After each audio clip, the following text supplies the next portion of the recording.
بسم اللہ الرحمن الرحیم۔ جب کوئی انسان استغفر اللہ کہتا ہے تو اس کے جواب میں اللہ کیا فرماتا ہے؟ استغفر اللہ پڑھتے وقت بندے کے ساتھ کیا ہوتا ہے؟ کہیں آپ یہ غلطی تو نہیں کرتے؟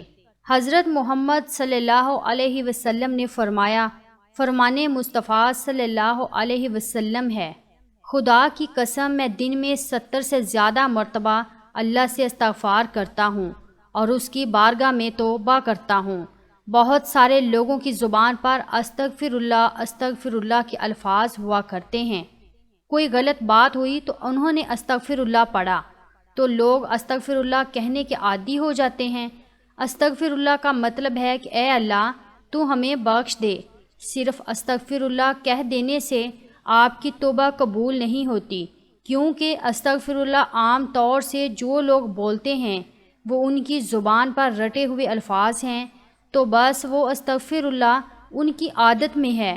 تو عادت میں ہونے کی وجہ سے اگر کوئی انسان استغفر اللہ بول رہا ہے تو اس سے اس گناہوں کی بخشش نہیں ہوگی۔ آپ صلی اللہ علیہ وسلم نے فرمایا، گناہوں پہ شرمندہ ہونا توبہ ہے، اور جب کوئی انسان اللہ کی بارگاہ میں توبہ کرتا ہے تو اللہ تعالیٰ 7ویں آسمان سے پہلے آسمان پر آ کر ایک خاص نگاہ ڈالتا ہے، ایک توجہ فرماتا ہے اور بندے سے کہتا ہے، میرے بندے آؤ، میں کب سے تیرے انتظار میں تھا، لوٹ آؤ اپنے رب کی مرضی کی طرف، لوٹ آؤ اپنے رب کی مغفرت کی طرف۔ ایک جگہ اللہ تعالیٰ فرماتا ہے، اے لوگو ایسی جنت کی طرف دوڑو جس کی چوڑائی اور لمبائی آسمان و زمین کے برابر ہے، اور اپنے رب کی مغفرت کی طرف دوڑو۔ تو اس لیے جب کوئی بندہ اللہ تعالیٰ کے سامنے توبہ کرتا ہے یا استغفر اللہ پڑھتا ہے تو اللہ تعالیٰ 70 مرتبہ جواب میں اس کو لبیک کہتا ہے۔ ایک شخص تھا، 70 سال تک وہ یا صنم یا صنم یا صنم کہتا رہا، اپنے معبودوں کو پکارتا رہا، تو ایک مرتبہ اس کی زبان پھسلی اور اس کی زبان سے یا صنم کی جگہ یا صمد نکل گیا۔ یا صمد اللہ کا نام ہے جس کا معنی بے نیاز، تو اللہ تعالیٰ نے 70 مرتبہ اس کے جواب میں لبیک کہا۔ ایک روایت میں آتا ہے کہ 70,000 دفعہ اللہ تعالیٰ نے لبیک کہا، یعنی اے میرے بندے تیرا رب حاضر ہے، کیا چاہتا ہے؟ تو فرشتوں نے کہا کہ مولا یہ بندہ تجھے نہیں پکار رہا، یہ تو یا صنم کر رہا تھا، دھوکے سے اس کی زبان سے تیرا نام نکلا، بلکہ یہ تو تجھے جانتا ہی نہیں ہے، یہ تو ساری زندگی یا صنم کرتا رہا۔ تو اللہ تعالیٰ نے فرمایا کہ اے فرشتوں خاموش ہو جاؤ، اور فرمایا کہ مجھے معلوم ہے کہ یہ مجھے نہیں پکار رہا، لیکن دھوکے سے ہی صحیح، لیکن اس نے اپنے معبود حقیقی کو پکارا تو ہے۔ اگر میں نے بھی اس کے سوال پر اس کو جواب نہ دیا تو پھر مجھ میں اور ان میں کیا فرق رہے گا جس کو یہ 70 سال سے پکار رہا ہے۔ کوئی بندہ دھوکے سے بھی رب کو پکارتا ہے تو اللہ تعالیٰ اس کے لیے ثواب بھی لکھتا ہے اور اس کی طرف متوجہ بھی ہو جاتا ہے۔ تو اگر ایسے ہی کسی انسان کی زبان پر استغفر اللہ جیسے الفاظ رہتے ہیں تو یہ بے فائدہ نہیں ہے، بلکہ بہت اچھی چیز ہے۔ اور اگر انسان نے اس نیت سے استغفر اللہ پڑھا کہ اس نے جو گناہ کیے ہیں ان کی معافی مل جائے تو اس کے تمام گناہوں کو اللہ تعالیٰ معاف فرما دے گا۔ جو استغفار کو لازم کر لے، اللہ پاک اس کی تمام مشکلوں میں آسانی، ہر غم سے آزادی، اور اسے وہاں سے روزی دے گا جہاں سے اس کا گمان بھی نہ ہو۔ استغفار سے دلوں کا زنگ دور ہوتا ہے۔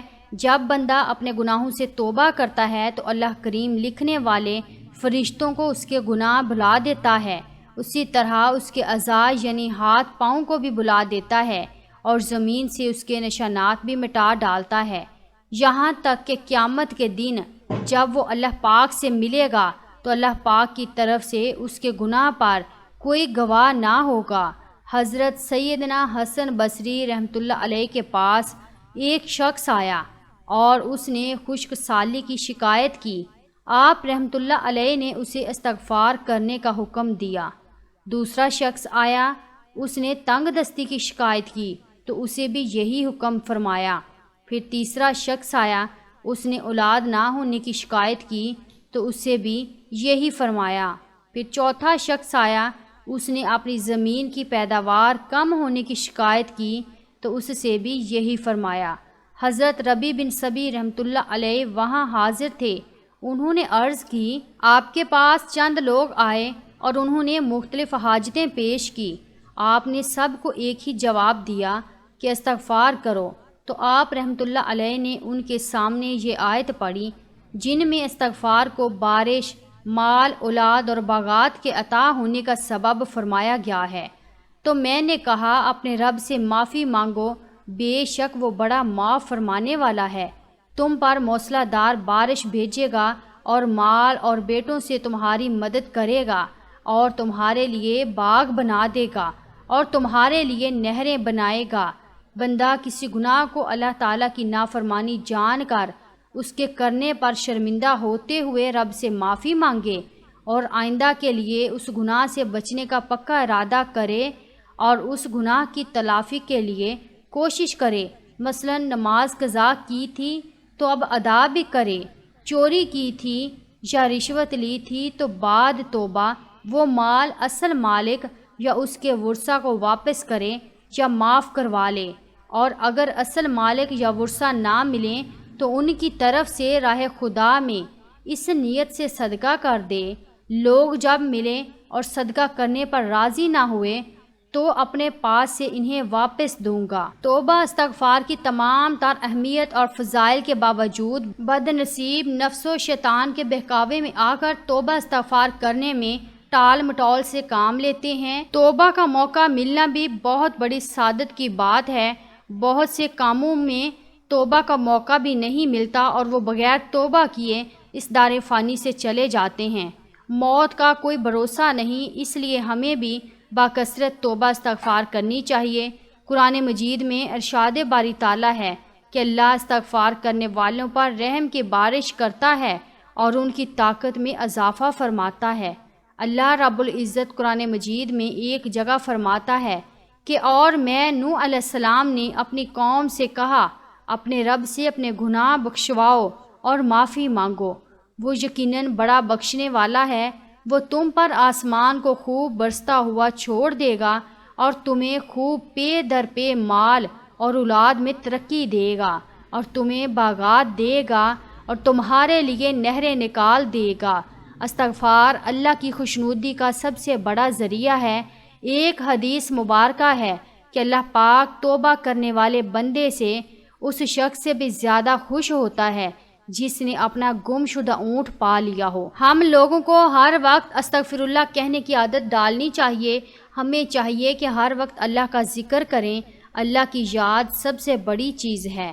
آپ صلی اللہ علیہ وسلم نے فرمایا کہ اٹھتے بیٹھتے چلتے پھرتے اللہ کا ذکر کیا کرو۔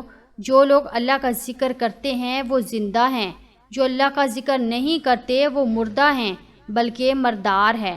اللہ ہماری زبان پر ہر وقت اللہ کی یاد سے تر رہنی چاہیے، اور جب بندہ اللہ کا ذکر کرتا ہے تو شیطان چونکہ انسان کے دل پر پنجوں کو ہر وقت بٹھائے رکھتا ہے، جب بندہ اللہ کا ذکر کرتا ہے تو پھر وہ اپنے پنجوں کو ہٹا لیتا ہے، اور جب وہ بندہ ذکر کرنا بند کر دیتا ہے تو وہ پھر اپنے پنجوں کو بندے کے دل پر رکھ لیتا ہے۔ تو اس لیے ہر وقت ہمیں اللہ کا ذکر کرنا چاہیے، درود پاک کی کثرت کرنا چاہیے، استغفر اللہ اور ہر ذکر کرنے والے الفاظ کو اپنی زبان پر رکھنا چاہیے۔ اللہ پاک سے دعا ہے کہ ہمیں گناہوں سے بچنے اور سچی توبہ کرنے کی توفیق عطا فرمائے۔ آمین۔ ناظرین کمنٹ باکس میں آمین ضرور لکھیے۔ شکریہ۔